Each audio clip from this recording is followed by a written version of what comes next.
यांच्या बाबतीत जे गुंगी गुडिया हे वक्तव्य केलेलं आहे त्या संदर्भात काल मला वाटतं अत्यंत व्यवस्थित असं खुलासा काँग्रेसचे नेते माजी मुख्यमंत्री पृथ्वीराज चव्हाण यांच्याकडून झालेला आहे। सुनेत्राताई पवार या राजकारणात जरी नव्या असल्या तरी त्यांच्या कुटुंबात त्यांच्या घरात मग माहेर असेल सासर असेल राजकारण आहे। हळूहळू त्या स्थिरावतील, पण ज्या पद्धतीनं बीडच्या कायदा आणि सुव्यवस्थेवर प्रश्न विचारला गेला आणि त्यावर त्यांनी मौन बाळगलं त्याच्यावरती काँग्रेसची प्रतिक्रिया आहे। त्या राज्याच्या उपमुख्यमंत्री आहेत, उपमुख्यमंत्री म्हणून या राज्यातल्या घडामोडींवर त्यांचं लक्ष आहे। बीड जिल्ह्यामधले नेते हे त्यांच्या बाजूला बसले होते, धनंजयराव मुंडे। हा प्रश्न त्यांच्या संदर्भातला होता हे जर आपण स्वीकारलं पत्रकाराने विचारलेला तर राज्याच्या उपमुख्यमंत्री म्हणून त्यांनी त्याच्यावर भाष्य करणं हे अधिक योग्य ठरलं असतं। अर्थात तो त्यांचा अधिकार आहे, पण धनंजय मुंडे ह्यांनी त्यांच्या समोरच्या माईकचा ताबा घेतला असं मी ऐकलं आणि पत्रकार परिषद गुंडाळून त्या निघून गेल्या। आता सुनेत्रा वहिनींना जर कोणी गुंगीगड्या म्हटलं असेल, त्या जागी कोणी जर एखादा पुरुष मंत्री असता, एकनाथ शिंदे असते किंवा राज्याचे मुख्यमंत्री फडणवीस असते तर त्यांना गुंगा गुड्डा म्हटलं असतं। आपण राजकारणामध्ये आहोत, आपण ही टीका सहन केली पाहिजे आणि त्याच्यावरती भविष्यामध्ये या चुका होणार नाहीत याची काळजी घेतली पाहिजे। इंदिरा गांधी यांना गुंगी गुडिया ही उपाधी दिली होती, पण इंदिराजींनी सिद्ध करून दाखवलं की मी स्वतंत्र पाण्याची एक नेत्री आहे, मी गुंगी गुडिया नाही। भविष्यामध्ये सरकारमधले असे अनेक गुंगे गुड्डे आहेत जे अडचणीच्या प्रश्नावरती उत्तरं द्यायचं टाळतात। याच्यामध्ये स्त्री आणि पुरुष हा भेद करणं योग्य नाही। आपण घटनात्मक पदावर बसलेले आहोत, मग स्त्री असेल किंवा पुरुष असेल। हा काय एखाद्या स्त्रीचा अपमान आहे किंवा पुरुषाचा अपमान आहे असं मला वाटत नाही। आपण अत्यंत संयमाने याच्यावरती भाष्य करणं राज्याच्या उपमुख्यमंत्री म्हणून हे अत्यंत गरजेचं असतं। पण यातून सुनेत्रा वहिनी नक्कीच अनुभव घेतील आणि शिकतील। बाकी भाषा वापरताना काळजी घेण्याची गरज आहे असं नक्कीच वाटतं? नाही, बघा भाषेविषयी तुम्ही मला प्रश्न विचाराल तर माझी भाषा काय असं परत प्रश्न विचारा। तुम्ही भाषेविषयीचा प्रश्न कोणाकडे काढताय? महिलांच्या बाबतीतली भाषा असं मला म्हणायचं। हा, महिलांच्या बाबतीतली भाषा गुंगी गुडिया ही काय अनपार्लमेंटरी शब्द नाही। गुंगी गुडिया हा अनपार्लमेंटरी शब्द आहे का? नाही, हा नेहमीचा वाक्प्रचार आहे। अर्थात त्यातून आता सुनेत्रा वहिनींनी काही गोष्टींचा अनुभव घेतला पाहिजे, शिकला पाहिजे आणि राज्य हा जो विषय आहे हा सुनेत्रा पवार हा व्यक्ती म्हणून नसून राज्याच्या उपमुख्यमंत्री म्हणून आहे। लक्षात घ्या, त्यांना बारामतीत त्यांच्या घरी जाऊन कोणी प्रश्न विचारलेला नाहीये। त्या राज्याच्या घटनात्मक पदावर आहे, त्यांनी शपथ घेतलेली आहे। बीडवर त्यांचं आधिपत्य आहे, त्यांच्या पक्षाचं। हा बरोबर ना, आहेत ना। मग जर त्यांना प्रश्न विचारला असेल बीडचा लॉ अँड ऑर्डर विषयी आणि त्यांनी मौन बाळगला असेल तर पत्रकारांच्या भावना आणि त्याच्यावरती व्यक्त झालेल्या राजकीय पक्षाच्या भावना या समजून घेतल्या पाहिजेत। यापुढे सुनेत्राताईकडून अशा प्रकारचं मौन बाळगलं जाणार नाही अशी माझ्यासारख्यांची, त्यांच्या अजितदादांच्या चाहत्यांची अपेक्षा आहे। मी मगाशी म्हटलं तिथं जर धनंजयराव मुंडे असते पालकमंत्री आणि त्यांना प्रश्न विचारला असता आणि त्यांनी मौन बाळगलं असतं तर त्यांच्याविषयी सुद्धा पत्रकारांनी किंवा इतर राजकीय पक्षांनी हीच भूमिका घेतली असती। पुरुषांना गुंगा गुड्डा म्हणा फार तर। हां, दोन्ही राष्ट्रवादी आंदोलन करणार आहेत। कशा करता? सुनेत्रा पवारांचा अपमान झाला. नाही, मला माहीत नाही. बघा, आता कोण कशा करता आंदोलनं करतील मला माहीत नाही. ह्याच्यामध्ये अपमान व्हावा असं मला काय वाटत नाही. ठीक आहे, शब्द जपून वापरायला पाहिजेत वगैरे या गोष्टी खऱ्या आहेत.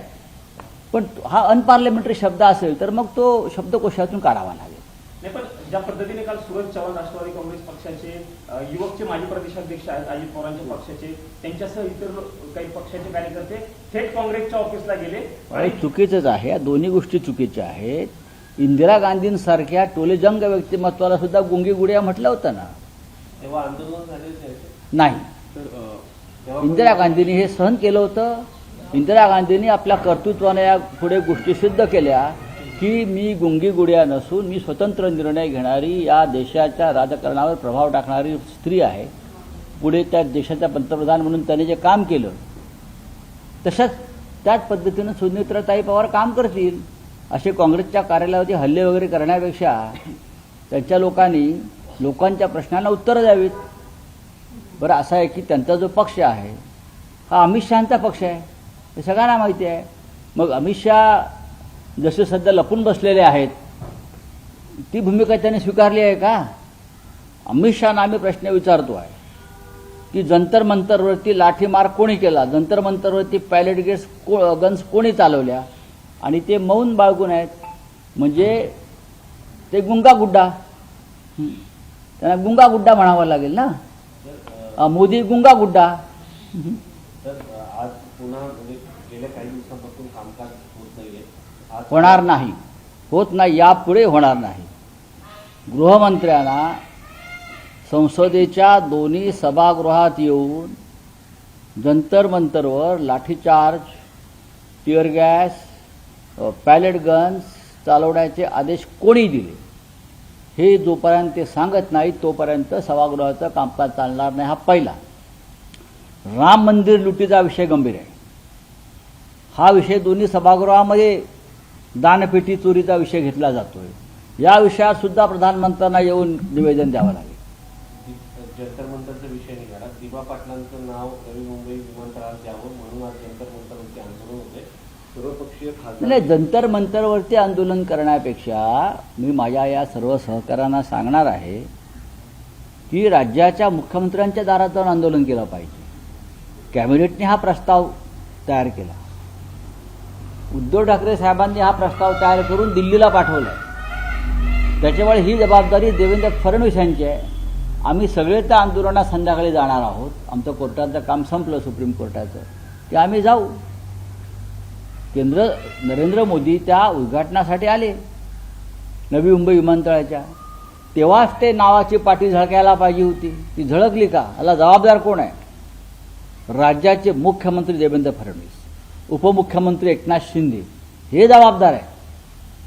तर खरं तर हा केंद्र सरकारचा विषय असल्यामुळं मला केंद्र सरकारने परवानगी देणं अपेक्षित आहे. असं आहे की मिस्टर एकनाथ शिंदे आठवडा 8 दिवसाचा असतो की नाही, त्या 8 दिवसातून 16 वेळा दिल्लीला येतात.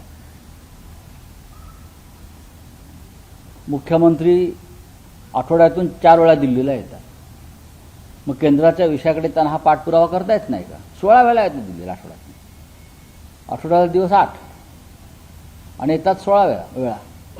मग त्यातला एखादा दिवस दिबा पाटील यांच्यासाठी सरकारने यावा. आज सुप्रीम कोर्टात सुनावणी आहे. काय वाटतं की होईल का? काल आम्ही काल दिवसभर सुप्रीम कोर्टात बसून होतो. मुख्य न्यायाधीशांच्या समोर आमचे हसरे चेहरे दाखवत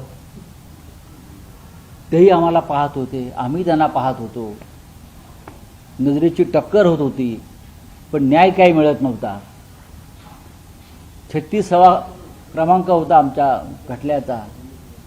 35 पर्यंत आलं आणि कोर्ट उठलं. आम्हाला आश्चर्यच वाटलं. हे 36वा क्रमांक आहे, 35 पर्यंत आलं आणि कोर्ट उठून जात आहे. तुम्ही जेवायला बसतील बुंदी संपली. ते आता बुंदी आता आमच्या ताटात कधी पडेल आम्ही बघू. पण त्यानंतर आमचे जे सुप्रीम कोर्टात आमची जी बाजू मांडतायत कपिल सिब्बलजी, देवदत्त कामतजी, असीम सरोदेजी, कपिल सिब्बल यांनी सांगितलं की आम्ही सकाळपासून इथे थांबलेलो आहोत आणि आमचा नंबर आला आणि ही आता कोर्ट संपत आहे. आणि आमचा आर्ग्युमेंट अर्धवट राहिलेला आहे. आम्हाला तुम्ही ताबडतोब वेळ द्या किंवा आम्ही आताही बोलायला तयार आहोत. आम्ही आताही आमचा आर्ग्युमेंट करायला तयार आहोत. कोर्टानं आज दुपारी 2:30 वाजताची वेळ फिक्स केलेली आहे. आम्ही वेळ मागितली, आम्हाला फिक्स वेळ द्या. आज 2:30 वाजता कोर्ट आमचं उरलेलं आर्ग्युमेंट जे आहे ते ऐकणार आहे. आज परत जाऊन आम्ही समोर बसू. राऊत साहेब, तुम्ही यापूर्वी अनिल देसाई आणि अरविंद सावंत दिसायचे कोर्टामध्ये. काल तुम्ही पहिल्यांदा कोर्टामध्ये आम्हाला सगळ्यांना बघायला मिळाले. पाहू आता काय काय तुम्हाला पाहावं लागणार आहे, कळेल भविष्यामध्ये. अलीकडच्या काळात बऱ्याच चर्चा सुरू आहे की तुमची आणि केंद्र सरकारची पुन्हा एकदा चर्चा सुरू आहे. कशा करता 25 वर्षाची तुमची जी जुनी युती होती ती पुन्हा ती आमची अटलजी आणि अडवाणींच्या भाजप बरोबरची होती ना. या टपोरी भाजप बरोबर नाही ना. बोलिए क्या है. सर, आपकी सरकार में गृह मंत्री थे अनिल देशमुख. कल उन्होंने बड़ा खुलासा किया है और ये कहा है कि परमवीर सिंह जो मुंबई के पुलिस कमिश्नर थे, उनके इशारे पर एंटीलिया के बाहर विस्फोटक रखा गया. तो आपको लगता है कि आपकी सरकार को, जब आपकी सरकार थी तो क्या आपको उसके लिए माफी नहीं मांगनी चाहिए, क्योंकि इतने बड़ी साजिश परमवीर सिंह ने वहां पर रची और उनके कहने हमने पर क्यों माफी मांगनी चाहिए, हमारे सरकार ने क्यों माफी मांगनी चाहिए. पुलिस का उनको बचाया किसने, हाँ. बचाया किसने. उनको बचाया केंद्र सरकार ने. आईपीएस अफसर है वो. हमने बहुत कोशिश की, लेकिन उसको क्लीन चिट देने का काम केंद्र सरकार ने किया है, एनआईए ने किया है. एनआईए किसके अंडर है, केंद्र सरकार. केंद्र सरकार के है ना. लेकिन हमने उनको अरेस्ट करने की जब भी कोशिश की, केंद्र सरकार ने वो हमारा जो एक्शन है वो रोकने की कोशिश. लेकिन सर, पुलिस कमिश्नर तो राज्य सरकार के अधीन काम करता है. नहीं, तो नहीं. क्या ये नहीं माना जाए कि आपकी सरकार के इशारे पर उन्होंने ये सब किया. तो अनिल देशमुख को अरेस्ट किसने किया, क्यों किया. अगर आप अनिल देशमुख को अरेस्ट कर सकते हैं तो आप परमवीर सिंह को क्यों नहीं अरेस्ट कर सकते. अगर एनआईए का मामला है, एनआईए का मामले में केंद्र सरकार आती और उसको बचाने की कोशिश की. परमवीर सिंह के आरोप पर अनिल देशमुख को अरेस्ट किया, गृहमंत्री को, लेकिन परमवीर सिंह को बचाया गया केंद्र सरकार की तरफ से, क्योंकि महाराष्ट्र की सरकार गिराने की जिम्मेदारी केंद्र सरकार ने परमवीर सिंह के ऊपर दी. और मीडिया भी आपकी सरकार के आमने सामने हुआ. पत्रकार अर्नब गोस्वामी को आपकी सरकार ने अभी गिरफ्तार किया. तो उसका क्या संबंध है. हाँ, नहीं, मैं रिपब्लिक न्यूज नहीं, इसलिए नहीं. सवाल कर रहा हूँ सर, क्योंकि आपको नहीं लगता कि संबंध सरकार क्या है? अभी ने गलत मशीनरी का इस्तेमाल किया, नहीं. एक पत्रकार को गिरफ्तार किया. पत्रकार के ऊपर अभी भी हमले होते हैं. तो मोदी जी को जाकर पूछिए ना, ये आपके जो संपादक है उनको बोला मोदी जी को ये सवाल करते रहिए. लेकिन सरकार तो आपकी थी, इसी सवाल आपसे. नहीं, हमारी सरकार की बात नहीं है, केंद्र सरकार चल रही है. अगर ऐसे विस्फोटक रखा जाए और उसके बाद आप अपनी जिम्मेदारी से पल्ला झाड़ रहे हैं. आप कह रहे हैं कि बीजेपी के अधीन आती है, सरकार के अधीन अरे आती है. बाबा, ये ठीक है सर, ये आप जो एजेंडा लेकर आए हैं वो अच्छा लेकिन एजेंडा लेकर नहीं है. आए. मैं आप चलते रहिए. अब ये सवाल नहीं है. एजेंडा लेकर आया हूँ. मॅडम, आप एजेंडा कह रहे हैं, आपकी सरकार थी सर उस समय. प्रकरणी एकनाथ शिंदे यांनी आदेश दिलेले आहेत आदेश की, द्या ना. विशेष लेखापरीक्षण झालं पाहिजे. देने दो, उसमें क्या है. डिप्टी सीएम है, आदेश दे सकते हैं, कुछ भी आदेश दे सकते हैं.